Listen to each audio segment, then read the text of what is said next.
Morning everybody and welcome to the Milton Keynes University Hospital Board meeting in the beginning of March. How the year is flying by. I think we'll start by taking apologies. So I know that we have apologies from Catherine and from Faye. And do you have any other apologies? I'm looking over at Timmy. I think they're only our only apologies. I'm going to welcome Louise, who is confusingly sat behind a Catherine badge. Hopefully, I do know she's Louise, so if anyone else is looking at her badge on camera, Louise with us representing Catherine. And I think everyone else is normally at the meeting. Are there any declarations of interest? So, any new interests to declare for anybody? Or in relation to any items on the agenda. And as I will remind people that the register is available for people to update at any time. It doesn't just have to be done a year. So anything else on the opening? We're happy we've covered everybody. Yes, thank you. We've got some people obviously on screen. We've checked that the sound is working at the moment. So that's positive. And I will try and make sure that we keep looking out for any hands raised on the screen. So thank you, everybody. So I think we're going to start this morning with a staff story, and I'm going to hand over to Fiona, our Chief Nursing Officer, to introduce. I'll go and get the team in a minute. So this month I brought our Integrated Discharge Hub, which is a collaborative piece of work that we've undertaken with our partners, the local authority and the ICP. It's been a really successful problem. It's been a very successful project and has impacted what discharge makes us. So they have some slides about or and are going to get let them introduce themselves to you. People are going to go, are they going to sit there?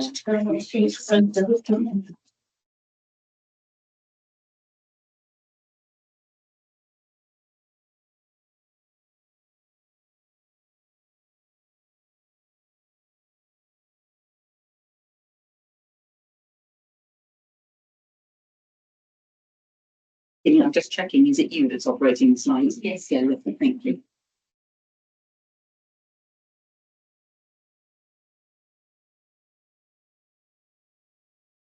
An extra 10 more.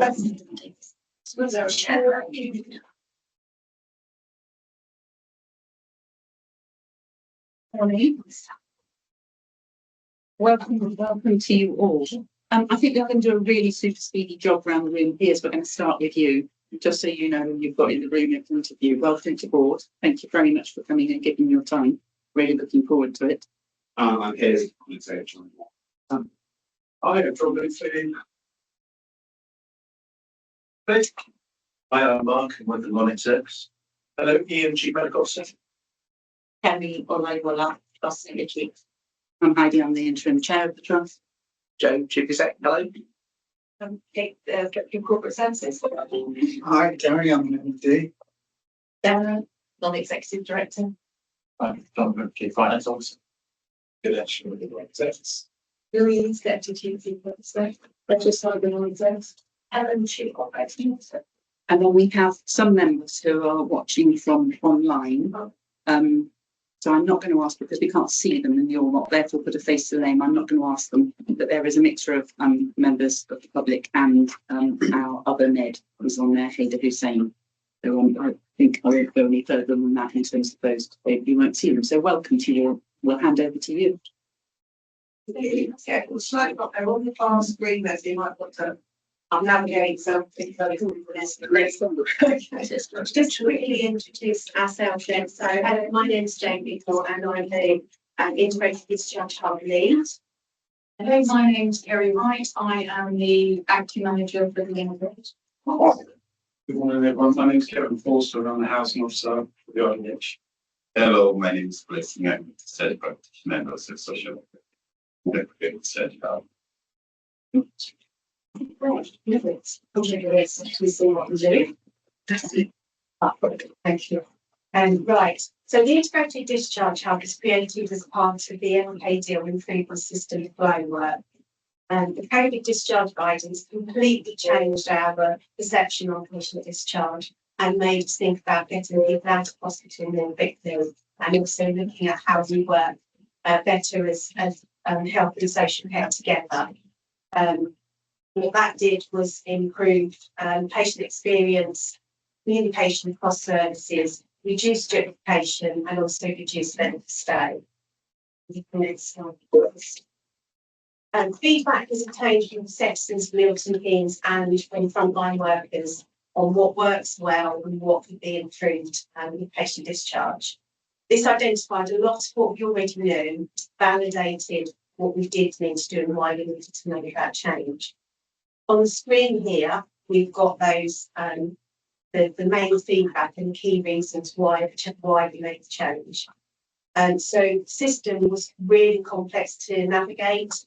Working in discharge, I think it's difficult to navigate. If it's difficult for me, it's extremely difficult for our patients and our relatives. So completely agree with that. We needed to make sure we have the right support for our patients at the right time by the right professional or service.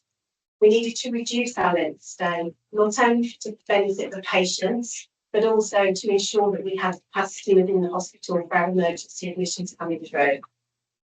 There was an increase in demand for community services, and we needed to make sure that we were utilising those services appropriately. There was a need to improve communication across services. I think communication was across with any change, doesn't it? It was the same in discharge. There's a need to keep the patient and their family at the centre of all decision making around their discharge planning, and to reduce duplication of assessments. Patients are asked the same questions over and over and over again by different services. We need to reduce that, A, for the patient, but also why are we doing that? Why are we asking the same questions? We can use that information and share that. And there was a need to create an integrated health and social care service that can share information. From all of this, the IDH was born. In December 2023, all the professionals integral to discharge planning were co-located on the hospital site. This brought together the existing hospital discharge team, adult social care, and CNWR community services. And that included therapy, CCOL bed manager, that's our community beds for rehab or discharge to assess, and the virtual board nurse as well. Next slide, please. In September 2024, following a full consultation, the Integrated Discharge Hub was launched as a 7-day service with a single line manager. Oh, sorry, that's the one, thank you. And as you can see, this is the actual structure. Unfortunately, at the moment, we are not fully recruited. We're really struggling with the therapy side. So we have a lot of vacant posts here, including the deputy manager post, and that's why Kerry currently is acting as one of our deputy managers. The team have all stayed employed by their existing employers. So we have one team. I manage that team, but underneath they are held to their terms and conditions for their existing employees, and that does cause some challenges. But we have worked together. We've managed really well. We're progressing really well. Then passing to Kerry in a minute to actually tell you what we've achieved so far. We are the first truly integrated team within Milton Keynes.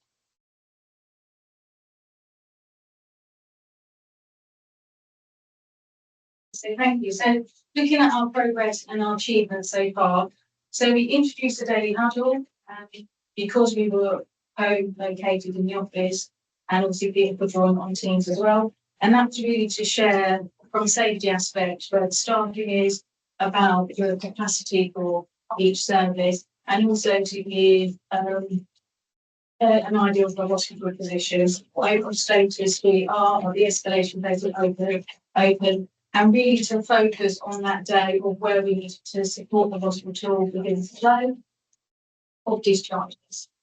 It also allowed us to look at some of the issues that were maybe from the night before or going into that day. And it really gave us that focus on what ward rounds we needed to go to at the hospital. And it really drove our decision making for the discharge of the program. So we also had collaborative rota management, and that was for obviously the with our team, social services and the therapy. We were working 365 days anyway, bank holidays and weekends. We were doing 8 to 4. We introduced a second shift, which was 12 to 8. That has caused some issues just because we aren't fully recruited yet. And it did mean that there were areas on Sundays due to that not being fully recruited where we couldn't get on the board rounds that we really wanted to. So we really did have to adapt during those times. And pumpkin, of course, you should do pumpkin on those shifts. That's working. We also introduced a new IDH referral form, and that was really jointly by health and social care and therapists working together to kind of understand, and as Jane was saying about the patients getting asked the same questions time and time again, about making sure that they were being referred to correct pathways the first time and it wasn't coming back to us and we were having that was causing more excess length of stay days. That is still under review. It's not fully completed yet, but it is something that has obviously impacted and made a great difference. We've also, actually, I will go and actually tell you the reduction. So the reduced length of day for 7 days. So since before we launched in September until now, a reduction of length say over 7 days has once medically fit has been reduced since 56%. So that was from 2026 at 882. And over 21 days once medically fit, the reduction has been 60%, which was from 1,855 to 744. So that's the excessive amount of bed days that you medically fit. And because of that, the Department of Health and Social Care came to visit and they were impressed obviously with the service that we had and obviously that data. So that was really positive for us and that really gives us that inspiration to keep going. We are working more effectively together. We are more visible on boards. We are more integrated. And also we are having to provide some patient feedback. So that is via Health Watch, which is really their committee for health and social care. They champion patients' views really and look at what improvements can be made to the systems that we've got in place and actually drive us to maybe where we need to do those improvements. And then patients on the pathways 1 and 2. So we obviously support Health Watch with that. We're trying to make those improvements. Not only do we have obviously our health, social and therapists, but we have different organisations that join the IDH, which has had a massive impact and improvement. And we have had our technician pharmacists. We have had voluntary services, which is still very new. That is under development. But we've also had our housing team on the council. And so I will introduce Debbie for the next part. Good morning, everyone. So as Kerry and Jane were saying, we introduced a housing officer from the council into the IDH. So I joined in April 2024. I think the process prior to any housing officer being within the IDH was that a patient was identified on the board and then the officers would have to communicate with the council. The way the council operates within homelessness is there in strands or departments. So whether it's a domestic abuse case, a single case, a rough sleeper, it will go to a different allocated professional. That process was probably somewhere between weeks and months between initial indication of a patient's need and the response and then the pathway plan from a housing officer and what that then looks like. I'm very proud to say that with us all being under one roof, that's been reduced. And I know Kerry and Jane spoke about the reduction between 56 and 60%. To put that into kind of terms regarding a patient's experience. Now, a patient will be seen whether it be ED on Ward 1 or on wards where they've been lost. Resided. Thank you very much. That patient will be seen, regardless of strand, within hours, at worst case scenario, a day, and the initial assessment will take place. And I, the housing officer, will see that through to fruition. So because of that, what we've been able to do is streamline and be much more effective and efficient with the actual pathway to discharge. And again, with the variety of different needs, it's really important that we keep it down to with regards to the number of different professionals that are required in order to make a decision or to action a particular thing. With regards to a kind of highlight of the success that we've had, again, the numbers speak for themselves, but rough sleep in particular, it's unfortunate that Milton Keynes, like many cities, we have an issue with rough sleeping, and entrenched rough sleepers will be regular and repeat admissions to the hospital.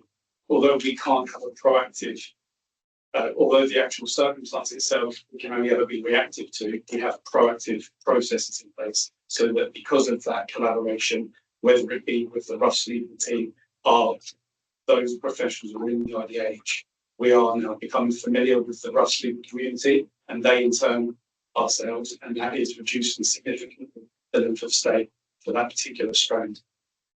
And I think that's about it. I think Kevin's underestimating what he's done actually. We used to have a real major problem with homeless patients in the hospital. Having Kevin in post has dramatically changed that, and we have seen a 50% to 60% reduction in our length of stay for our homeless patients. So, and he is known across the hospital as homeless care. I had a fourth cue card that I dropped on the walk over because I thought it would be professional, but it did say about me. Homeless care. Yeah. Thank you. Thank you, Gavin. Yeah, that's right. Thank you very much. So we're on to what are our next steps. So I can't actually believe this, but by the end of next week, the integrated discharge hub will have been fully running for 6 months. So we are planning to do a full review of looking at what our achievements are, what worked well, what didn't work so well, what do we need to do to move forward. There's still an issue with our IT and that sharing of information, which our IT teams across the board are trying to work on. We really need a shared inbox that we can all access, but because we have 3 different email addresses, CW have NHS.net, we have the MKUH ones, and the council have the .gov ones. We can't get that at the moment, but that's being worked on. We know it's coming, but that is one of the steps we do need to overcome. We've already mentioned board rounds. We want to be standardising board rounds so that they are proactive board rounds, and that we are doing the same on board rounds so we can progress patients not only from a medical point of view, but also for their discharge planning. We need to look at our existing policies, the discharge policy and insurance policy, to make sure they're updated to reflect the changes with the integrated discharge hub, but also national changes as well. We need to look at early planning in ED, start our discharge planning in the particularly complex patients in ED, so that we can again reduce the length of stay, get those people out quicker, have plans much earlier. We need to provide some training for the integrated discharge hub staff, specifically the discharge practitioners. We do want them all to be doing a very, very similar role, and we are talking about nurses, therapists, social workers, all doing a very similar role, holding a caseload specific to their ability, but being able to cross-cover some aspects. So there's a lot of training that needs to be done for that. And then once we've done that training, we're looking at implementing the named discharge practitioner role. And that's it. Wow, thank you very much. I think that's why there was a kind of slightly stunned moment at the end in terms of. Thank you so much. Oh, sorry. Sure. So happy to answer any questions. Thank you very much. Thank you. I think we were. I think everyone was sort of quite taken by the amount that you've done in the period of time. So I think that's why I was clapping at the end and celebrate. So yes, we'll take it. We'll go to questions. So Thank you. Absolutely brilliant. Inspiring. I feel quite emotional actually. It's so good to hear when something's been successful and you've got the data. But obviously some work to do around IT. Slightly related to that, but more fundamental. What about links with primary? That's a very good point, and I think that is something that we can progress with. We do have some links with primary care through our pharmacist particularly. She does quite a lot of work with primary care. But yeah, you're absolutely right. That's something we can branch out to contact people. This is brilliant work, and the feedback that you were saying from external assessors is brilliant as well. With standardising forward round and obviously that MBT approach, some of the feedback that I've seen in other organisations is that hierarchy around the decision making. So with that piece around standardising, is there an education support for some of our junior staff to be able to speak out? So actually, I don't agree with this, or I think there'd be better place, doing this. Is that something that's happening already, or It's not something that's happening at the moment. So I have spoken to 15 about standardising water rounds and looked at what the key questions should be looking at. So we're really in the early stage. That really is the next steps. But you're right, there needs to be a lot of training, and we will need to empower staff to be able to feel that they can say that. And that includes our own our integrated discharge type staff. Even at the ward rounds, we may have the band 4 discharge officer who's the only representative, and we want them to be able to say, does that person really will stay here for that investigation? So yeah, absolutely, it will become part of it, but it's very much in the steering wheel. one more? I'm sorry, the point around the therapy treatment. Is there anything we can do to support? So we have looked at that. We're trying a different tact. We're now looking to the discharge practitioner role is planned to be around 6 role. That's what we've not been able to recruit into. And what we've been told by therapists is not an appealing role because they don't have enough of their clinical therapy experience. So what we're now doing is looking at recruiting band 5 therapists in a rotational post. So they will rotate through CNWL and the hub in the hope that we get them staff that actually do see the value of working with the integrated discharge hub, and that's where they want to work. So we are looking at recruiting into that. We need to recruit into the deputy manager therapy role before we can put those band 5s in, because there will need to be development with those staff, and we need the appropriate professionals to do that. Thank you, Jane and the team. I think sometimes when we hear about a positive story, we don't necessarily realise sort of the gestation of that and how challenging it's been. I think it's really important to recognise that this is the result of a huge leap of faith, and it's a huge leap of faith for you as individuals and colleagues in the team, but also organisation. And I think it's important to point out that council leadership in this area, particularly Milton Keynes Council, believes it is not appropriate for its residents to be admitted to hospital inappropriately or to stay longer than they need to. And yes, they recognise that there may be cost benefits in terms of not becoming institutionalised, but fundamentally not right for their residents, therefore they want to stop it. So I think that's important to recognise the individual commitment here, but also organisation. I think, Jane, you then talk about sort of board rounds and things that could or should be quite easy to do. And I think for me there are 2 issues there. One is around data flows and making sure we have the right information available to the right people at the right time. But also there's this real challenge between discharge being seen as this sort of specialist separate silo with an integrated discharge team versus actually, if my mum's in hospital, I want the doctor and the nurse and the domestic and others on the ward to know what's happening. It's what their next step is. They want the mum to know too. So it's about how we do that without disempowering people. I think we're treading that line really, really well. But no one should be under any view that it's difficult to optimise that. But thank you very much, and it's really good to sit here. I remember the conversation we had, Jane, a year or more ago. This was probably this is going to be hard work. It has been. Yes, so thank you. I think Ian's kind of said, you know, what an amazing amount of work over that period of that year. I love to hear about the partnership working in council, but also within the hospital.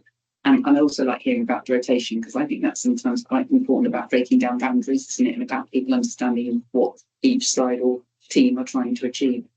So I think it's fabulous work, and you can tell everyone's really enjoyed hearing about it. And thank you for giving us the time this morning. So thank you very much. Thank you.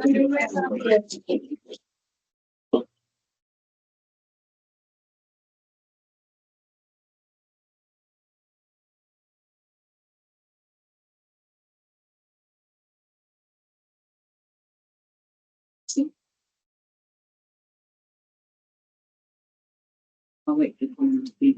I think she's going to be a minute or more. Do you think she's going to do that? Yeah, I'm sure. Yeah, I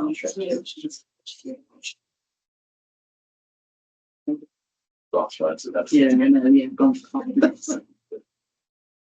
My name is Ed, which is also waiting. We have had in previous years a homeless person in hospital for more than a year. And we worked out it was cheaper to have built them a house. Yeah, So if there was a penny in here, it's been, you know, it was many years ago. So to show that level of improvement. yes, and we don't be predictable. Just the one person in here, making that makes a difference in working in that team. It's not like it's not like a structure of people. With that, like you said, it slimlines everything that happens out with the people in the council who are representing the different. Yeah, excellent. Really good to hear. Okay, I'll move us on. So the minutes of the meeting. Is there anything anybody wants to comment on for accuracy or indeed content? Anybody? No, lovely, thank you. So we take the minutes as approved. Thank you very much, everyone. And there is only one action, and that's actually still open and is going to be coming back in May. But I'm just checking whether there's anything everybody else thinks is missing from the action once. No, but we're all happy. So lovely. I shall move us on. On time. I think my shares report was shared, was it? Yeah, I think when I originally opened it, I couldn't see it. That's my problem. So I was only going to highlight 2 things really. I was going to just highlight the fact that Jo and Catherine and myself attended what is currently called our BAME network. They are renaming themselves at the moment. I think there might be going to be something perhaps as culture and diversity network. We just want to say it was a really excellent meeting, and I think Catherine and Jo particularly presented really well in terms of the importance of this to the board and the journey that we're making.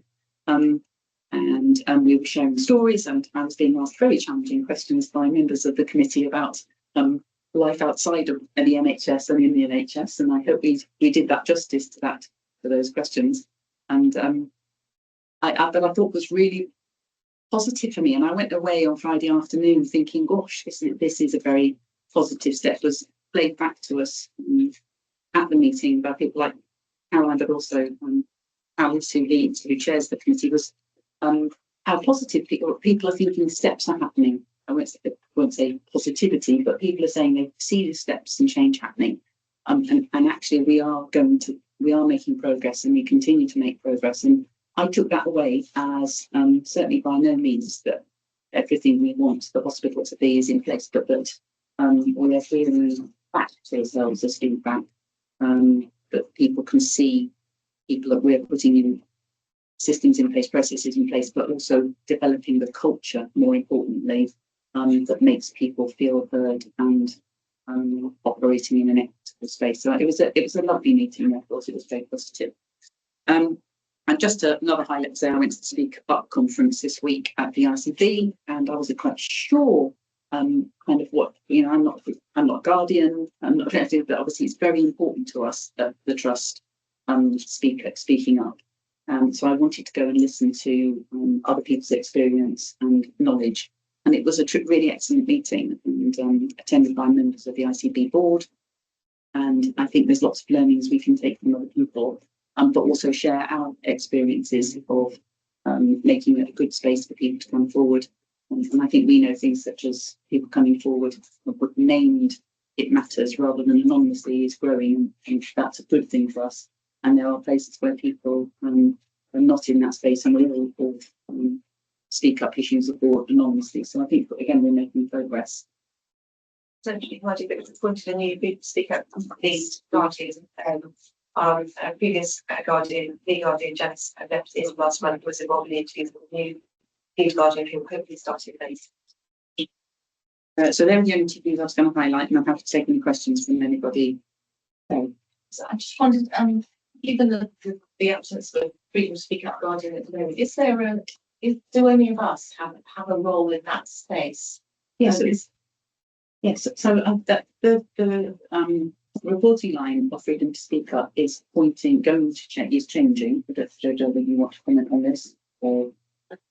Yes, so we, on the back of feedback that we've received, we're moving freedom to speak up out of the workforce team into the trust secretariat.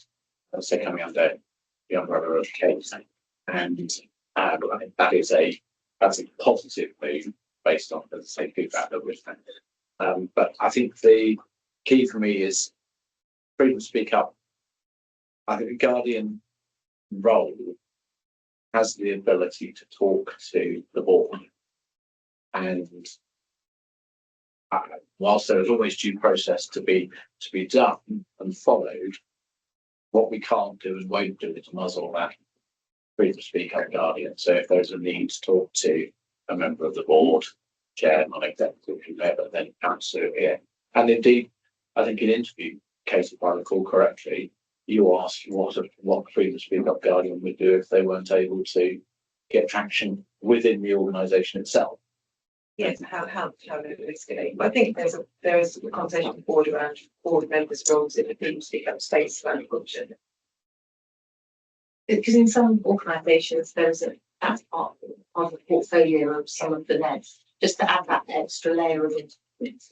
And I think, Sarah, to that point, something Joe and I talked about, and I think we feel that pointing it towards the Corporate Services Directorate gives those people access to the chair in a more defined way. If they need it more defined, hopefully people would think they can come and speak to me if they want to do anyway. So they have access to a non-executive route. But I think it's something we're hopefully going to grow, because as Joe said, we just want people to feel they have access to the board and having that conversation. As I think was indicated at the network meeting last week, where I think there were three of us there, and I don't think we all three knew we were all going to be there. So there's a very natural sort of leadership interaction, hopefully, with our colleagues across the trust. That's everything from me. Thank you then very much. And I shall hand over to Joe for his update. Thank you. There are two reports here. One is my Chief Executive report, and the other is the ICB update. Given where we are time-wise, I don't intend to go through them, but I will, of course, take questions on any specific fact. Any questions? I'm sure there'll be things we'll talk through and Joe will mention. So I shall move us on. Keeping to time. Did you want to make any comment on the ICB update, or just taking that in the same frame? Yeah, thank you. Look, marvellous. I'm going to move us on then to the patient safety update. And I'm going to put to yourself here. Thank you. So hopefully you have access to a 21-page report. And you recall that we have the patient safety is now producing a report every month, covering a 2-month period. So there's basically a frame shift. We've seen December already in our January meeting. And it's December, January. There is a quality and risk meeting later on in the month, so that was have lots of in-depth discussions and some case studies there. I think the things I would highlight are essentially two. Firstly, the level of activity and learning events that are taking place is really positive. So each of these learning events essentially is a type of conversation with the multidisciplinary team about an event that has happened, often for the patient as well. And each of those learning events is creating some learning opportunities, but also positivity, and I think staff and patients are really more listened to than would have been the case some years ago. So it's really very positive. That said, these things are quite difficult to organise sometimes. Getting the same people involved in the event back together in the same room is easier said than done. Therefore, there is some queuing for these learning events sometimes. I think the more dramatic events do tend to have learning events that happen more quickly. but that is a concern, and we need to keep a close eye on schedules. In terms of the more significant events, I would highlight pages 6 and 7 of the report. These are events which have triggered patient safety incident investigation, PSII reports. We discussed back in January, and there were events that occurred in December related to NG tube placement, and also a small cluster of events in maternity, many of which some of which are now being investigated by MSNI, which is the separate independent investigatory body for maternity and neonatal. Those events have been reviewed. I'm sure Fiona will come on to talk about them under the MAG update in a moment. There are, of course, learning points that always are when we look at events in detail, but no major errors of omission or commission. The other two incidents that have occurred and led to PSIIs during January relate to patients with surgical pathways, essentially delays in terms of the steps that seem to see in their care, and there's a very been looked into. So I think that's what I want to say. I'm conscious of lots of information here. I'm still very keen to hear feedback on whether this report does the job or not in terms of keeping the board up to date on patient safety. So very happy to stage specific questions. I'm going to ask one general question then, Ian, in terms of what you just said there. It's great. It's good, isn't it, that we have lots being reported, because that's what we want. You mentioned the significant events. Are you comfortably satisfied and assured that they are being reviewed in a timely way? Because I guess as the number goes up, we might hopefully not have more significant events, but that they're there, that you're getting a response in terms of those, or the actions or the meetings are coming together for those in a timely way. So yes, I think those more significant events. Firstly, I've not been aware of events recently that haven't been reported. So most things are being reported, which is obviously very positive. Through the daily triage meeting, they are known about and they're being escalated to the executive as and when appropriate. And then yes, the follow-on processes are happening.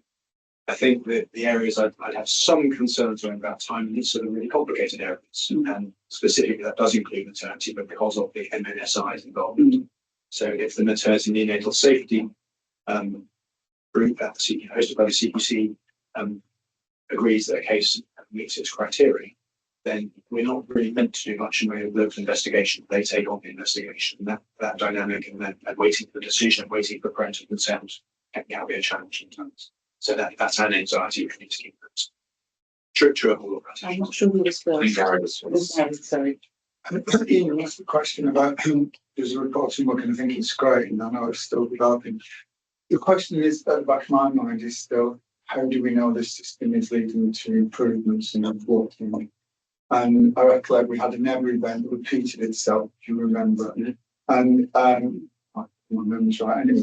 And so my point would be, I'd be interested to see how we can demonstrate the success of this approach by focusing in on some themes, thematics, some areas, and to say, and we haven't seen that again. Tick, it worked. It's not a very clear question, but because I agree with you, additional incidents and additional information is a positive signal. Yeah.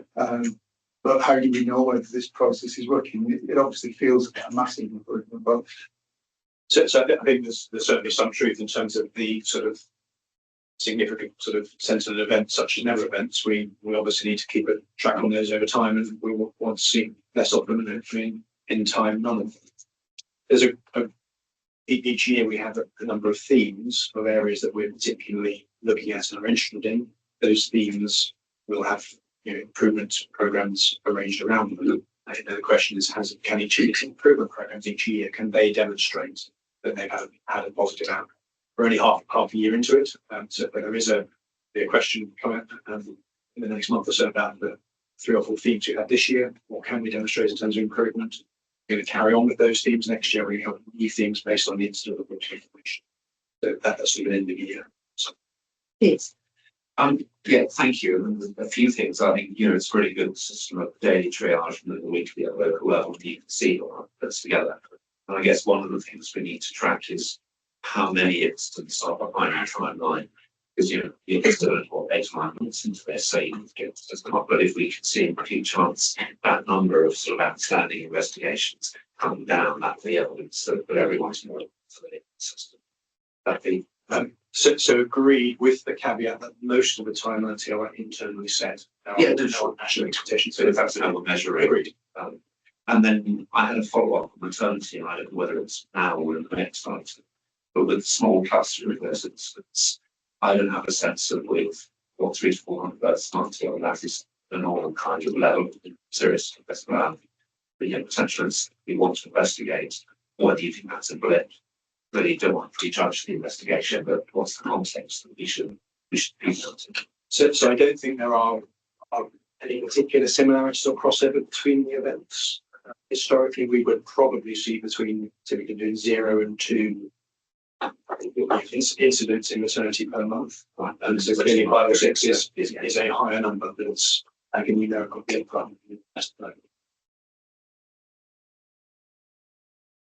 Thank you very much, Ian. I don't think there are any further questions. So we can move on to the alternative insurance brief update, which I think Fiona, you're leading on. Yep, that's me. Okay, so this is presented in similar style to which it was last month. So I'm just going to raise few points that we discussed that I think I'll draw the board's attention to. And the first one is just around our perinatal mortality and morbidity. And it was on that conversation that you just had with here. So we invited the NHS students and the ICB to come in and just do a partner with us with those sets of notes with us, and that has occurred. We are waiting for formal report from that piece of work to come forward. But it shows our diligence in just recognizing an extraordinary task, so we wanted to have assurance around just quickly checking ourselves, but there was anything for us to be flagged. I think as Ian's referenced there, is always learning really so things like and the themes really that have come out is something around our diabetic care, in complex pregnancies, learning around communication. And also, as referenced on this register, some minor delays in ultrasound scanning of complex pregnancies that present later in pregnancy with complications. And we've been working through how we can improve that. We have a good robust process in place to mitigate when we can't get that ultrasound scanning in a timely manner, which involves daily CTG, which is an inconvenience for the lady, but is a safety mechanism that does work. So we just work through ensuring that ultrasound scanning process is completed and you're able to move forward to get you done in more timely manner, which involves recruitment. We have some recruitment coming in the next 4 to 6 weeks. Our maternity incentive scheme, we're very pleased to say that was signed off. We met all of the requirements for year 6, and it's been signed off by the NMS and the ICB, so that's a very positive piece of news. We've discussed here previously around the litigation, and we've started looking in the group at the number of cases coming through, and I brought it here today just to reference that whilst we look at the number coming in, it's these cases are quite protracted. So we had 5 that came forward. The first one was from 2005 related to a birth injury. There was another one from 2014, one from 2020, 23 and 24. So it's just to kind of provide some assurance around the number coming in doesn't relate to a short period of time. It's often over quite a protracted period of time. So just wanted to bring that back and close that in conversation. Our birth rate continues to remain at the upper threshold, and I just wanted to talk briefly around that. So when we look at the service, we have an upper limit of bookings that the unit can cope with. So that's in any one month for the number of people coming forward who we can take. And in the last several months, we've been quite high on our threshold with regards to that, which just reflects the system and the capacity we have, challenges around capacity and flow and moving people through.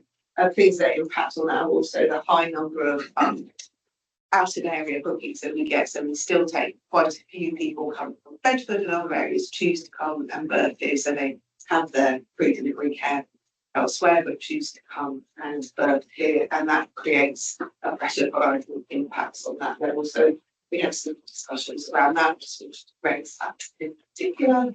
And the other one I was to put out was just around 15 maternity risk, and the one risk that was overdue is risk 610, which relates to chorioamnionitis. Oh, I said that wrong, so please take my apologies. That's to do with infections of waters and within the uterine cavity during labour.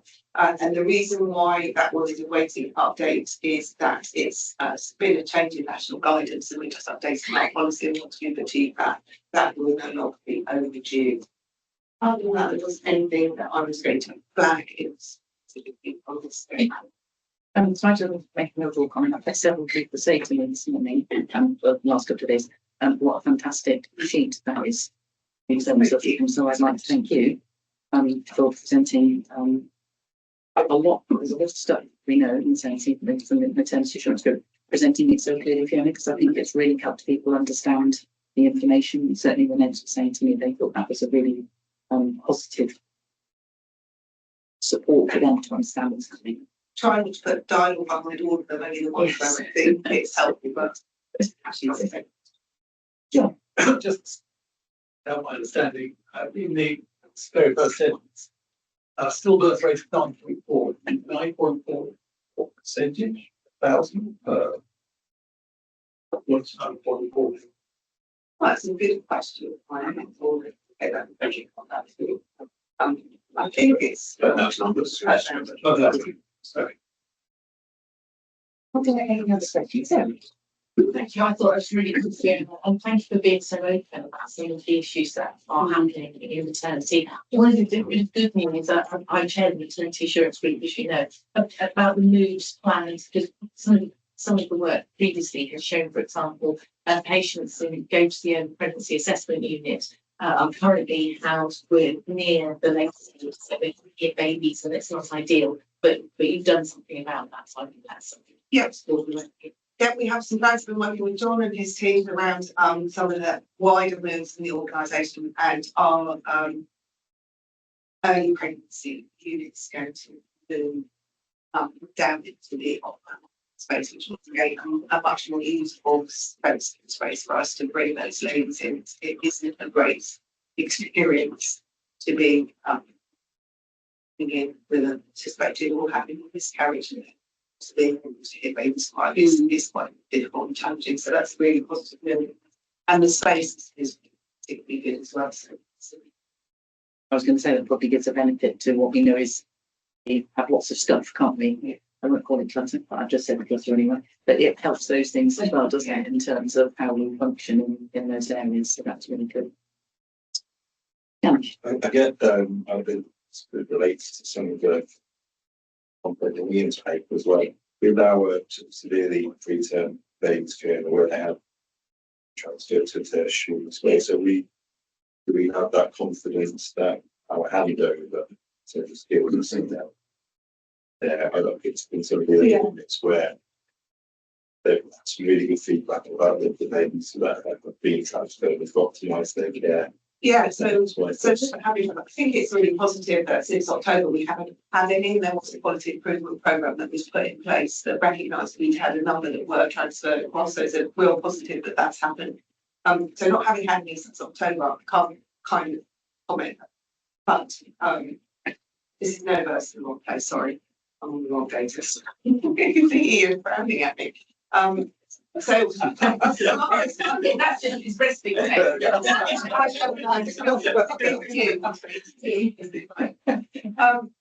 So I haven't received any feedback that there have been any issues around handover in these 2 areas. I don't think you've received anything.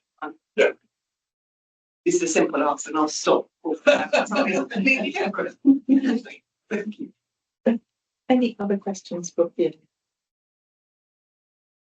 Thank you very much, and thank you for such a clear presentation. Thank you, and that really helpful detail. I think we are going to move it into a short break. Someone tell me if I'm wrong, but I think that's where I am at the agenda.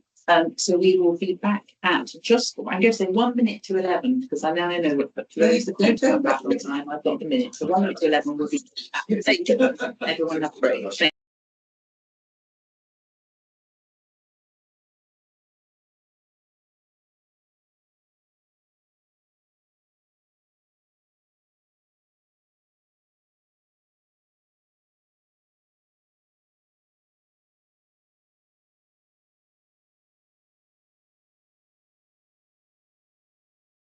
Did they hear that bit then? Oh, so we have to start the meeting again. And we are recording and we are on video, and we're going to start with the new hospital programme from John, who is our Chief Strategic Development Officer. Thank you, Chair. The slides are in on iPads if you want to look at the specific law practice at the screen. And this is a brief update about what has happened over the last few months, just by way of background to remind people about the Kings. That they've got a picture of what the site looked like, a collection of villages, the vision, and I think remarkably, the reality has turned out to be very close to the vision that the plan has had, which is amazing. Just to remind people that unlike all the, for example, the rack plank hospitals, and some hospitals that are being replaced urgently because of condition, this is the only scheme in the NHB which is based on growth. And you can see that the growth is extraordinary, and that we expect to be circa 450,000 population in Milton Keynes by the time we get to 2050. And this has always been a slightly contentious point in terms of how you measure growth. And the ONS doesn't take account of locally published figures around housing growth. But we did have a meeting with the council, ONS, and the region, and interestingly, the ONS have given in and said that it looks like our population data is better than theirs, and they're going to take more account of housing growth going forward. So which is actually very useful. Just to remind people what the site is. There's a lovely picture of a woman pushing a pram past the hospital in the green fields, which is, I guess, now Eaglestone. Milton Keynes changed beyond recognition in the last 30 years or so. And we are now, I guess, the proper, we used to call ourselves a small hospital. I think we've now moved into the medium with over 500 beds and 4,000 staff. The next picture just shows you where the available space is for the new development. And I can't emphasize enough how this is going to impact the site. There is a picture later on in the presentation, but the tallest part of our building is actually just over the road in terms of its Lewin Cowley has 3 floors. And this is going to have 7 floors, and at least one of the floors is almost double height because it's totally with plant. So this will be an absolutely enormous building on our site. You will also, you may not have noticed, but we've changed the strap line here. So we are calling this new hospital as opposed to the Women and Children's building, and because it is going to affect absolutely every building on site, there's a master plan for the site which will come back to the board in a month or so, where we begin to explore how this building is going to affect the rest of the site. But just to bring more up to date in terms of where we are, we started with developing repeatable rooms. The whole point about the NHB is that it is supposed to have repeatable rooms with as much as perhaps 70 or 80% of the building actually built off site and then brought to site. So we started with repeatable rooms before moving to what 500s, where we start assembling these repeatable rooms. You're not supposed to be able to see the detail, but it's just to demonstrate that an absolutely huge amount of work has gone on. And on the next slide, you can look at the stakeholder engagement. We're fortunate enough to have clinical advisors recruited. So we have an obstetrician, anaesthetist, pediatrician. They've been invaluable in providing insight and communication back to clinical departments about how this site needs to operate. We've also got our own comms lead inside the programme, and she's been doing extensive work communicating outside. The day before yesterday, for example, she was in the Worcester Parish Council, because they are very interested in how Worcester, we're part of Worcester Parish Council, is developed. So there's a lot of communication going on externally as well. On the next slide, we look at the programme summary. Now, we were on track to complete Reader 2 design, which is the first sort of semi-detailed design about now. Work paused on the NHP because of a governmental review, which paused just about Christmas, just before Christmas, and was announced a few weeks ago. And we were delighted to be, Milton was delighted to be included in the first wave of the NHP project that we formed. But it did stipulate that we had to fully adopt so-called Hospital 2.0. And therefore, we have started working with the Hospital 2.0 architects to the short sprint to look at how our design fits and meets the aspiration of Hospital 2.0. So in reality, we're doing a little 8-week sprint to look again at Reba 1 with the idea of then accelerating the design work to get back to Reba 2. This is helpful, and it will make sure that we fit in fully with the national aspiration and programme, because this is a programme built across the country. It will cause some delay in starting, to be understood later, but probably around, say, 9 months. But the idea is that the build should be better value and possibly faster as a result of everyone in the country adopting the same build techniques. On the next slide, we show you what the building currently is actually going to look like. And you can look at the building itself, but I encourage you to look at the buildings around it, because, as I say, it does absolutely dwarf them. Even the treatment centre completely vanishes behind this building. And it is will change the hospital. And it was an interesting viewpoint. An interesting viewpoint of the region to ask us if this is the first building in the new hospital or the last building in the old hospital. And I certainly think that we should regard this as the first building in the continued redevelopment of the hospital, because I think as soon as the building is built, we need to go on and think about other parts of the hospital that will need to be redeveloped over time. And lastly, what I was going just to update people on the enabling schemes. The states team are chuffed a bit over cranes. You wouldn't believe how excited they get over cranes, to the point at which they're taking pictures of cranes with rainbows behind them. But we've got now the imaging sensor cracking on and will rise out of the ground very quickly now. Although it doesn't, it just looks like a muddy patch. All the foundations have actually been done now, and it will rise out of the ground very quickly.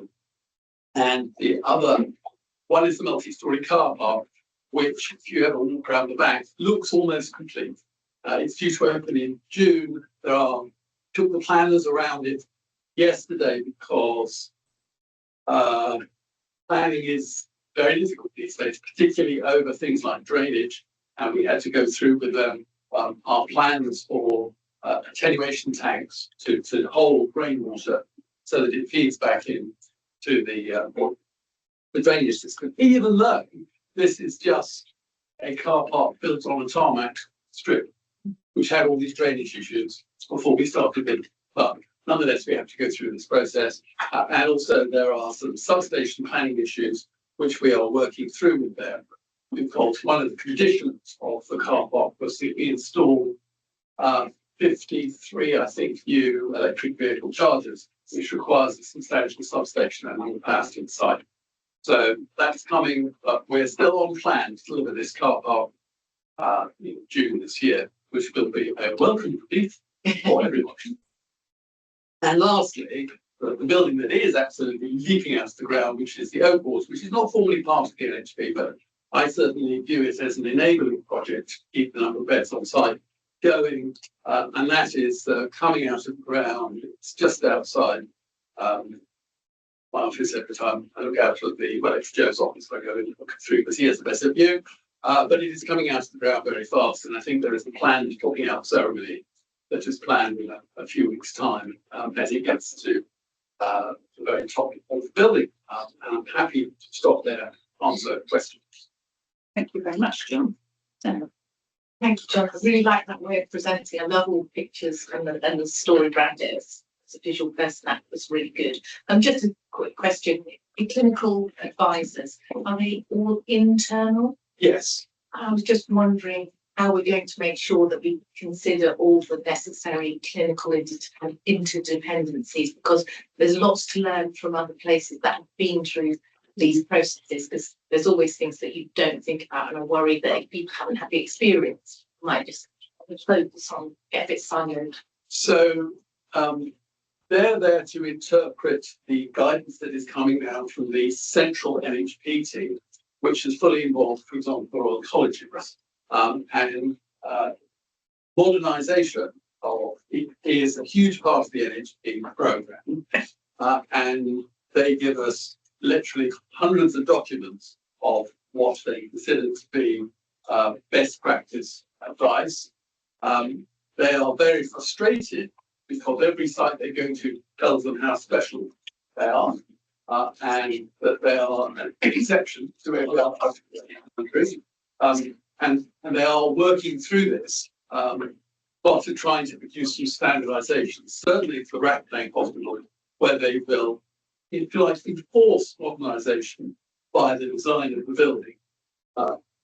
It's more difficult in a subset of the building, like we have women insurance, but nonetheless, in terms of pathways to work through this building, they are requiring us to either follow the advice that they are giving in terms of advisory for colleges, or explain why it's not possible because of particular circumstances on our side. So I think the clinicians that we've got working specifically with NHP here in the hospital, for different reasons, are all quite outward-looking people rather than bleak and inward-looking people. So they're all quite well linked by the hospital. Some of them recent trainees and new leaders for us, all done the sub-regional roles, and we'll go off and seeing other places managers. Any questions for John on NHP? It's a really clear presentation. Thank you to hear about the process and how it's evolving. Make sure we get to a good place. Thank you very much. I'm going to move us on to the performance report. I'm just scanning through now, so we thought, no, I'm going to Helen. Thank you, Helen. Yeah, so I'll take the report as read. I'll just pull out 2 points, small planned and unplanned, on phase 3 mark. So obviously the report is giving you January later, we're now into March, but it was a very busy January. You saw the usual increase in respiratory infections and frail elderly patients, which despite all the excellent work that we've seen earlier for the integrated discharge hub, we did see an increase in our length of stay. I'm very pleased to say that although patients waiting out 21 days in our beds, it is now starting to come down. This is an assessment phase, so please don't ask me any more detailed questions on this, but around about half of those patients who have no criteria to reside in the organisation could leave the hospital on more carers available. So there's a 50-50 split between things that we internally need to do and some things that sit outside. To give you kind of some context around our performance, in January reported around about 73%. That ranked us as 9th out of 33 organisations in the region and 29th out of 127 nationally. So, not a pretty reasonable place to be.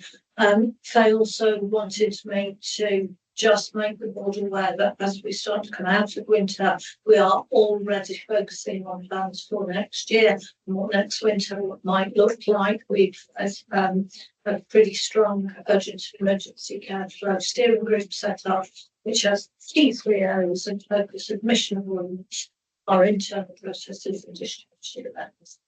If I move into planned care, and again the report gives you the January number of patients waiting over 65 weeks.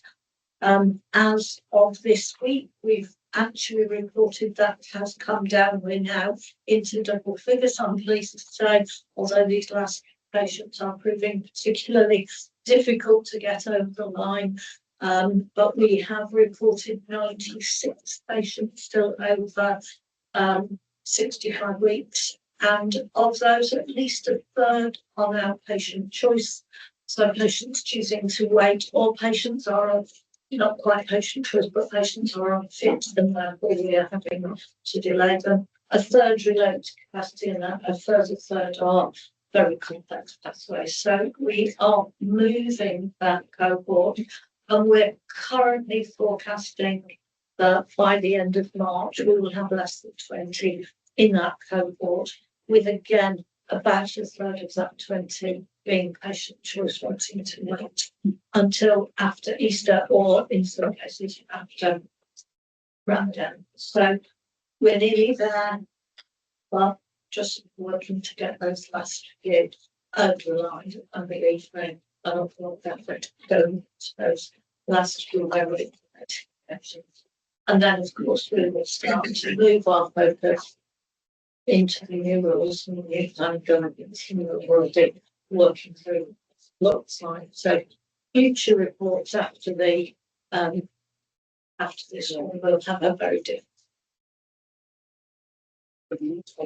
I would just like to thank you and the whole team actually for the progress we've made on this. Just been hard work, clinical and management. And I sit in a good place opposite Helen's office to be able to hear the very detailed conversations. And I don't say that lightly, in the sense of, I think, really understanding that 96 cohort, or what the cohort at the end of March will look like. I think the board can be assured, and the public should be assured, that we're really looking at people as individuals and what their priorities are. So I think I do hear that. I hear more than I should sometimes. That might be closing the door now. But I think it is very reassuring that we have that level of work. And as you say, we'll now be working towards constitution standard of 18 weeks and reporting that, which we're obviously looking at anyway. I'm hopeful that we will continue to make great progress, although it will be very challenging. Have we got any questions for Helen or the phase of the operation which is represented? Yes. Yeah, thank you. Can I just ask about cancer? You can. So we've got a long way to go on the 2-day standard, but on the 31 day, you're doing really, really well, because we're actually above the national target.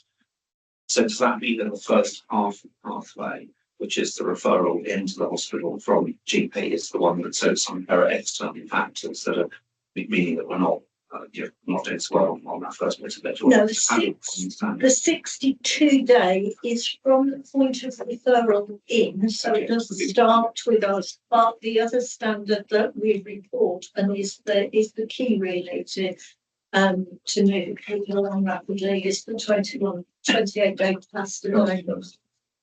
So if we can get patients seen, diagnosed, and have treatment within 28 days, we stand with. I mean, you don't need to be rocket scientists to work out that we stand a chance there. The 31 day is the standard from that diagnosis to treatment. And we're usually pretty good at hitting that bit.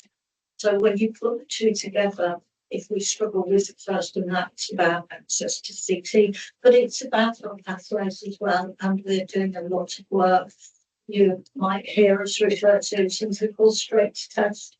So a lot of triage rather than coming to see a clinician, you then decide you need to CT. We can triage that from the referral, organise those tests to make those appointments in front of a clinician valuable. Thank you. That's, yeah, the question is to understand what part of the pathway is improving. I've got one very quick question in discharge. See, it gets the discharge by 12 noon target. I think with everything we talked about this morning, is that something that's critical to us to hit? So it is, because when we get into it, it's about trying to free up that capacity for the ED flow through the day. And it doesn't sound like an awful lot, just getting, so either moving people to the discharge area or getting them out of the organisation in the morning makes a big difference in terms of that flow through the emergency. So that is something we're focused on. Very much focused on, and I think again the work around board rounds and things really helps solve that, which is again links back to what James talked about.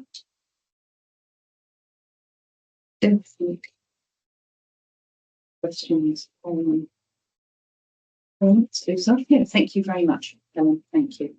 We'll move on to the finance report. Jonathan, I'll go to you. So the paper we've got here represents the position as at the end of month 10, which was January. So we'll just pull out the key selling points as usual. So in month was a 1 million loss in January, which took us to a 5.5 million year-to-date deficit. Many of the usual themes were reported throughout the year continued. So lots of additional activity, which generated income, but also additional cost. We also continue to see the impact of the unfunded element of the pay award. I think what was slightly different in January, building what Helen just said there, was the impact of winter was really paying from the numbers. So that is meant we had all of our escalation capacity open.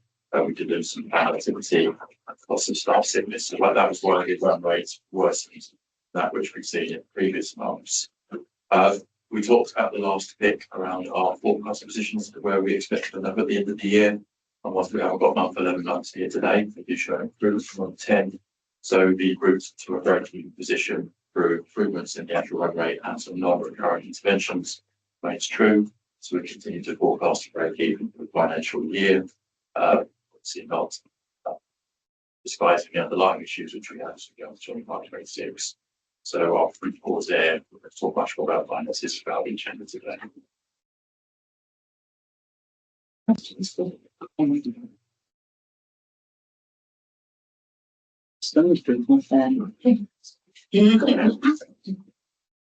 think everybody wants to ask. Thank you. I think that's very robust. Finance committee didn't we very recently, with really good conversations they've had now. So you're finished, Jonathan. That's everything you wanted to say. Yeah, Thank you. thank you very much. I'll move us on to the green plan. Me as well. That's you as well. Think about subject matter. So this paper is here. It's a precursor to a new green plan which will be coming in June with the board.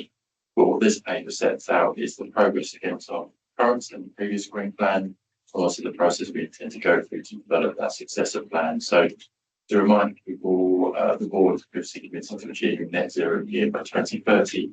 And what you can see in the appendices of this paper is the progress against the deliverables we set ourselves in the previous plan, both in terms of the interventions we will undertake and also the benefits in terms of carbon reduction. You can see that in terms of deliverables. I think we've had really good progress, achieved lots of things, and we have made some significant progress in terms of the carbon reduction impact, particularly by virtue of the states and procurement schemes which we've undertaken.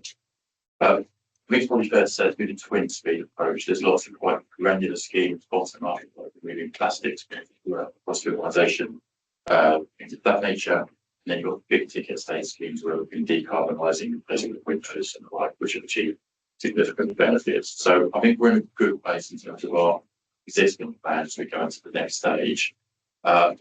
I think one of the key things which we are missing at the moment if we need going forward is the ability to properly measure net zero. I think there are some assessments here, but it's not necessarily entirely robust, which is required to be across the NHS. In terms of the next green plan, national guidance was published 3 weeks ago around the expectations for that, and systems are required to put forward their plans by the summer. We've been working closely with the ICS around what that looks like, and the intention is to bring forward a single green plan with the system, but that will be underpinned by specific organisational deliverables. So we'll bring that forward in June to give a flavour of what we're talking about in the system at the moment around priorities. That will be about transitioning to cleaner fuels, limiting unnecessary patient visits to hospital sites, continuing the work around decarbonisation through the use of things like the DP network, which we've reviewed recently, eliminating the use of hydrocarbon footprint medical gases, which remains a problem, and sustainable procurement. So those will underpin the basis as we move forward. I think it's probably fair to say that across the NHS, people are grappling with these plans as to how this fits in part of their wider priorities. So we'll certainly we will no doubt want to discuss when we bring the plan forward, but that's through a bit and go forward due course over the next few weeks. Any questions? Much a question, John. I think it's really good that last point around the balancing the priorities, isn't it? And we've done lots of excellent work here, and I think it's about balancing the priorities going forward for ourselves and our partners in the ICB. That's what we're delivering across the region, but where our other priorities sit, and it might want to take resource or effort and time for some people. So I think it's a really important point. I don't think you've got any other questions on your brain, and thank you for the update. And we're going to you again, I think. Yeah. Yeah, for the planning section for the agenda. Thank you. So this paper is hopefully pretty self-explanatory. It's designed to set out the headlines of 25-26 planning guidance and the resulting key issues for us as a trust as we start to develop our response to that guidance. As the paper sets out, the range of planning priorities for the NHS is significantly reduced for next year. But what the financial settlement makes the delivery of those priorities very challenging for us, the real organisation across the NHS. So, paper details moving around tariffs, efficiency asks. I won't go through all those academic questions, but I think the key things to draw out in terms of what we are going to be required to deliver. Number one, financial balance. Two is delivery of the RTT requirements of pilots, and for us that's 60%. And the 18-week standard by March 2026. We'll also be required to deliver improvements on AD performance, cancer performance, and diagnostics to a lesser extent. Very clearly, the biggest challenge is the compatibility of the finances and the RTT improvements. We've talked before about the fact that the ERA funding pot is capped for next year and it's reduced. So we are working through with the system at the moment what that means for us and how that can be prioritized and achieved. Very thin productivity challenge for us, so we will be required to deliver at least 5% as a trust. So we are well along the way at the moment, just developing our plans internally as to how we can achieve that. And that mirrors quite closely the productivity packs, which every trust received about 6 weeks ago from the NHS national team. I think we're in a good place in terms of demonstrating delivery against those opportunities which have been identified. I won't talk in detail about capital here, but position I think is largely more positive for us. It's a one-year settlement with additional ring-fence monies being discussed with regards to state safety, performance and elective urgent care, cancer diagnostics. So system is prioritising those at the moment, but I think we are going to have a relatively positive capital story I think for next year. So we're going to talk in the latest session about what our detailed plan looks like at this point in time. It's just doing this piece. We're going to get our first feedback from NHSE on our plan submission, which went in last week, starting this week. There are system media conversations happening next week with regards to what they want to see from us in terms of future iterations of the plan. And the final submission to the ICB of our plan is on the 24th. So you will see in your diaries there is an additional session, which is on the 20th of March, where we will look to sign off on what we expect to submit for what is being billed as the final version of the plan. pretty clear to say NHD are expecting us to set out there how we find financial balance and what the trade-offs will be to achieve that. So it is very challenging, but lots of work underway to help move that in. Sorry, clarification question, Jonathan, one I should have really asked it, but in terms of the productivity opportunities identified by Inventor Film, could you just talk a little bit about that slide, just for my benefit, the two classifications of the clinical and operational productivity opportunities, why they're different than the efficiency opportunities, and where these slides come from? What is it? Is there a whole body of people sat somewhere looking at us as well as looking at it ourselves? I should have asked this at FIC. I just stepped over it for unfair, but looking at it again, I realise I don't really understand where these slides have come from. So every organisation got a version of this slide. These are big detailed pack behind this here, where it sets out what's nationally they receive as your productivity opportunity. So they draw this from all the metrics we submit on a monthly basis. There's the activity we undertake, the costs we are spending, things like the reference cost as was additional costing. So there is a national team that they're working with us up. The difference between these very crudely is the things you see on the left, the clinical productivity piece is how we deliver improvements as a performance, which will provide financial benefits to the organisation. The elements on the right, the efficiency opportunities is where we can essentially take cost out. So the left is doing things differently, the right is just simply doing the same thing to less. Very good. Understood. And does our efficiency team engage with these people? We're not cheap, they're not rival camps. Are we working together regularly to look at what their thoughts are, gain consensus on what the opportunities are? And all Yes, that kind of stuff? yes and no. This is the first time we've received the package nature, the same as everyone else has. So Yes, I don't think I've seen it. no. So what we've done is map this against our emerging plan for next year, and we'll play this back for NHSC. And very positive thing to say is the vast majority of what we see on the slide here is a constituent element of that for next year. So the themes, numbers not entirely the same, but we can. So you're not broadly thinking, where's this come from? No, we recognise it. We will be assessed against delivery of it. So I think it's important to be able for us to be able to demonstrate we are complying with it or refusing it where we can get the spaces forward. I think we are able to do that very strongly. Well, I've been in a corporate world before and someone wanted to get something over their head, slides like that. So you need to be on them and confident across them. I mean, the ones which they will absolutely challenge them on constantly, temporary staff, and all those should have targets and attachment. That was it. Thank you. That's a useful clarification. I think you had your hand up, I don't know if you're going to come on that, because Sarah had a hand up after Gary, so I don't know which order. Do you want something on that? Yes, I suppose the key that the board should be aware of is that the NHS has never achieved anything like a 5% efficiency target in its entire 76 years. I'm sure there are lots of us around the table that believe that this coming year is the year. I just think there's a context here that whilst it's very clear that there is a challenge from the centre to ensure that we produce a break-even plan, there are significant.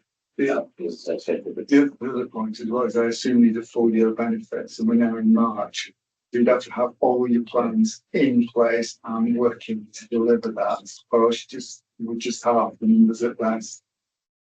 I guess question to help me, please. I know you said there was a really positive story around capital, and I read in the risk register that the capital's capital development expenditure limit is a risk for us. Are those, how linked are those two, and what's the positive story? Excuse me. So I guess it's a relative story.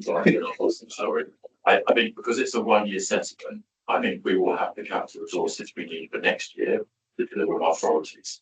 So I think that's where I see possibility. I think the long-term story is clear that actually there is not capital available, and with many other trusts around the country in much worse state than ours, our ability to keep getting the house we need to keep our state is going to be a challenge. So I think that risk on our back remains very true.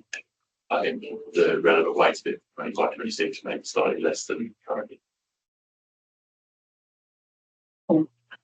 not capital, just subject again. But I think for me, there is another message that's coming down from online, which I think is attention. So there is very much a view, having capped here at all sorts of other things, right? We will close the financial gap that we've currently got through these productivity, efficiency opportunities. That does not account for the fact that most of these, well, all of these will deliver an existing £24 million SIP that's budgeted in before we get to the gap. So I think you can't have your cake and eat it. We've already counted these efficiencies. So that was one of the questions I asked at the FIC with the new FIC. How do the efficiencies generated this year, are they count towards next year's targets and not? And the answer back at the FIC was no, you've got fresh. Yes. And that's misunderstood. No, that's absolutely correct. So the savings of not £24 million next year will be new. That which we've done this year. I think Bella's point is the opportunities in this pack will contribute towards our next year efficiency. They won't necessarily allow us to get to a break even. Yes. Yeah, exactly. Yes. And just an observation, we might need to discuss it more in private, but there's a lot of salami slicing in there, which obviously the public sector has a long track record of. If we're talking about these kind of gaps, there are a couple of big things that might take a year or two to do. Because we talked about this afternoon that that territory needs to be looked at as well, as because you can just keep kind of going through this. Not a lot of it releases cash. So 70% of the rest needs to know about that. This helps with the throughput. So it's just a couple of thoughts. So I think, Jonathan, it's not a question, it's more of a comment. It's a note to ourselves in we know that we've driven activity at a very high level of centre. If there's a cap on collective recovery funding, we have to find that balance between driving activity, and that's going to be a challenge for the team when you've been facing everything Helen was talking about earlier in terms of bringing waiting lists down and making sure patients get care and as soon as we get them through our trust in terms of having care. So I think we have to recognise the challenge that will be for the team in terms of balancing all of these parts, and that's really the challenge of 25-26, isn't it? It is completely, and obviously the improvement of RCT we're required to deliver is great improvement for EG. Already done, and I think it's a really important point because the team have, well, the whole trust has worked very hard to deliver that, but we're now facing a different landscape in terms of how we approach that. Yeah. I just want to revisit my initial question, which is what is the conversation that's going on around these numbers? Because if I'm sat at the top of the end of the chest and someone's presenting me with this chart, I'd go, why are these people complaining? Let's just get on and deliver. Yeah. So it's that engagement around introducing the reality of what some of these numbers really mean. Are those conversations going on? They will happen more as we go through the review of our plan and also the next few weeks. I guess just to reiterate my point, I think the opportunities on this pack, I think we are largely presenting back a positive story of we expect to release and actually this for efficiency back. So I don't think we'll be this, like I would say, a good proportion for but not sufficient to hit the efficiency targets that have been embedded in the 25-26 plan now. Yeah, it sounds like in the same direction we'll be getting on with these things, but actually the quantum is in the quantity where we need to get to break even exceeds significantly what is presented. Okay, because it's just really important to make sure that there's a common understanding everywhere. Do you also think we're going to spend more time talking about that? That's good. Thank you very much, and thank Jonathan. Thanks for a really helpful update. As I said, I'm sure it's going to be something that we're going to keep looking back to and referencing where we're travelling to. So, thank you very much. I'm going to take us to the workforce report. Thank you very much. So I take the report as read. Generally, we're doing well against the majority of our KPIs as a trust. Temporary staffing spend continues to reduce. This will continue to be an area of focus for the team as we move into the next financial year. Absence has been high for short term in the previous quarter, so cold, cough, flu has been quite high for the season. And finally, turnover continues to improve now to 12.7% now, closer to our target. Still questions? Ganesh? Thank you. So with the temporary staff usage, are we has there been an increase in bank usage rather than agency? Yeah, there's been, well, I think we've got high bank usage here, I think. The agency posts we've got are those hard to recruit and expensive. So although whole time equivalent wise, we don't have a huge amount of agency, the ones that we do have really are those ones that attract those premium rates. So actually it's kind of been a dual approach for us to reduce agency and bank as we go throughout the year, and it will be a focus for next year as well. We are obviously our escalation awards, additional activity. The majority of that is being used to cover that. So we have seen a little bit of the spike in that as well. And are we so with vacancies, and it's very well with medical and nursing and recovery ratios, are we seeing vacancies being added to track in the time? I think there are definitely delays in that recruitment process early on from getting resignations through to recruiting into those roles. There's definitely areas that we can close the gap on. I think there's always room for improvement, and we do that through our regular resourcing panels that we hold on Tuesday, so we can directly challenge to understand why it's taking so long to get to that point. And so it is definitely an area of focus that we want to tighten up. Louise, what I always find helpful is it's a great report. It's really clear and moving forward, so very welcomed.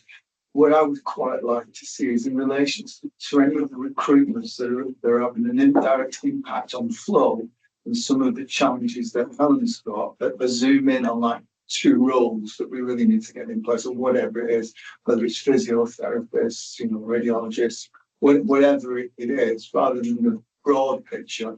What are the bottlenecks that are impacting flow through the hospital?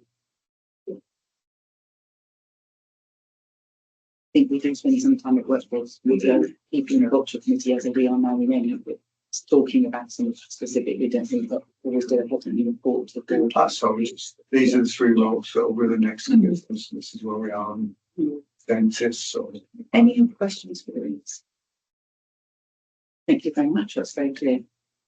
I will move us on, therefore, through our assurance and statutory items, the risk management report, and I think Kate, you can yourself. Yes, I'm going to also take this as well. There's a lot of risk information on the supplementary shelf, and this looks quite brief. It's sitting there in quite a lot of detail.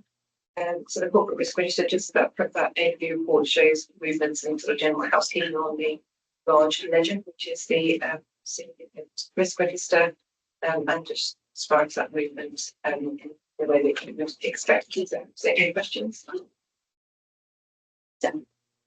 Is it normal to have a corporate risk register and a significant risk register? Because it seems to me that it is. Okay, right. That's a good question. That's a good question. I did wonder if there was a deal of duplication, or that there might be some benefit, and I know that the recommendations is a of them, but some of the risks have been ongoing for some time. So, for example, risk 591 is the ultrasound capacity risk relating to maternity, which we touched on earlier, and that's been around for some time. There are quite a few risks and significant risk register relating to radiology specifically. 427, 457, 458. And I just wondered, how we're responding to that.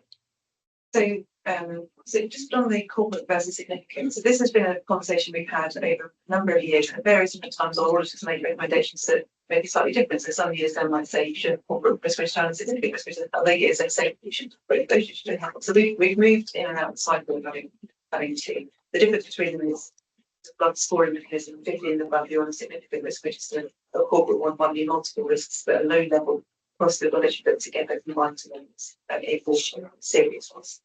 That's what I'm to.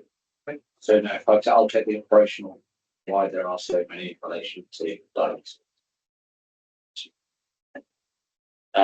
So if you look at how the organisation is addressing the number of diagnostic risks, hopefully you can see from the strategic perspective, we have the new imaging centre being built, which has got a number of ultrasound rooms, 6 from memory, as well as additional scanning facilities. I think that the physical infrastructure is being addressed by that design build. We have on Tuesday of this week, maybe next week, we've certainly seen once the first draft of the right sizing of the diagnostics team in terms of the additional clinical manpower resource we need to meet the demands of scanning coming through the door. That is a significant case that we have yet to sign on. So we can put the size of it, but in addition, we're going to work on it. And that should mitigate a number of the issues that have been put forward in the significant risk register. And I think my final point then is hopefully that gives some assurance to the board that we know what is on those significant risk registers, and we look at how we choose to invest what additional monies we do have in addressing the significant and indeed the BAF risks every year as part of that, as part of our annual plan. Any other questions specifically for Kate for the risk board? I'll move on to the BAF. So again, board assurance framework, there's a couple of key messages to note on the front page about splitting off the different risks and the changes in scores. We had a BAF seminar last month to talk about risk appetite particularly. That's reflected on this in this report that's very briefly on page 3, but that will come back through as part of the updated risk management strategy. It'll go through the audit committee first and then it will make its way to corporate. And I think that's a good conversation, really. Yeah. Which I think all the board makes and not executive appreciated. The longer term risks, yeah, so for those 7 are actually wrong. And I just wondered, they're just a list which includes things like conflicting priority between ICS and providers, pandemic, continued industrial action. I wonder if they just need updating a bit and if they're all still relevant. I think they were the outputs of previous seminars. It sounded like it might be. They were a previous seminar when we said what could come at us in the longer term. I think it wasn't put it again. Yeah, but I think as part of our ongoing conversation, we'll always keep reviewing these, won't we, Tim? So I think it's something we need to note that we will keep coming back to, make sure we keep that messaging. Well, we've got issues around the new hospital buildings, things like that. Would that fall into being strategic? Yes. I think it would be good if following the seminar we know we've got further conversations to happen, don't we? So I think we can develop that conversation out for ourselves as a board. Thank you. I think we should move on to the board committee reports and for timeliness, because we know we've got a fairly busy afternoon agenda. I'm just going to ask people to take them as read, but ask people for comments. So I think Hader has left us, but I'm sure we could answer anything we needed to on the Charitable Funds Committee, or the Finance and Investment Committee, or the Workforce and Development Committee. I'm skipping through them, so please stop me if there was anything you wanted. And that moves us on, therefore, to the board committee annual reports, which are attached, I believe. Yes, I know them, but is there anything anybody wants to raise or comment on there? I think you just need to say. Thank you very much. That leads us, therefore, to the last item on here of the corporate seal. Yes, it's here to be ratified. So the seal has been used in the five ways described on in the paper, which is routine. Just needs to come towards part of our one. Can you put your finger up? No, you haven't got your. Not for this. Sorry to take everyone back. It's actually regarding the workforce assurance report to the board. There is a recommendation for this board to approve the change of names of people that, from workforce to people and culture committee. So the committee has proposed that for itself, but it needs to be ratified by the board. Yes, so it's agreed. Thank you. Also to approve in terms of reference. And the use of seal, everyone was. Really well. Thank you. Oh, there is comment. Oh, I'm so sorry, John. On the, is sort of Kate and I have been discussing for some time. It is very archaic with the organisation around something to actually do this, to actually still have a seal and a stamp and what have you. Moving to sort of one of the electronic signatory system, or something like it. Just wondered if there was any objection to us just exploring how we might use that. It's very quite magic. Isn't it? Yes. I'm sure that we would be very happy for you to discuss that. With the College of Arms. Yes, I think it actually goes to the root of our standing orders and the constitution. So if we want to propose moving away from this, because the previous trust I worked in, they've gotten rid of this. However, our boards, they still note those contracts that have been. Sure, no, we must set report. Yeah, It's just that there's still literally having thousands of pages arriving after getting a stamp out. It seems appropriate that Joan Harrison CBE should have that. I think. Get to a signature. I think we should use part rather than. Yeah, no, I'm going to move us on. I am moving us on. We're very happy that John and Kate look at how we use corporate seal or otherwise. Forward agenda planner, any comments? I don't think that's attached last time we were here, and I of the version, but we're happy now that we've got the right one on here, aren't we? Myself, I'm making sure we've still got 24, 25 on here, haven't we?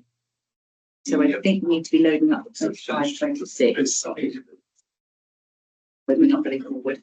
So we'll make sure that that's loaded onto here in the next week. And then if anybody did want to go on to look at that, either from ourselves or externally, then that'll be on there.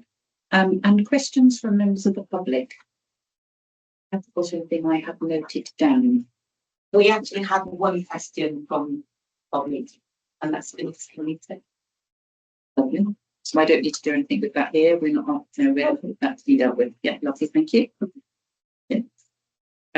Okay, so I think that's everything from us for this meeting, and therefore I'm going to move to close the meeting and exclude members of the press and public. Thank you very much, everybody.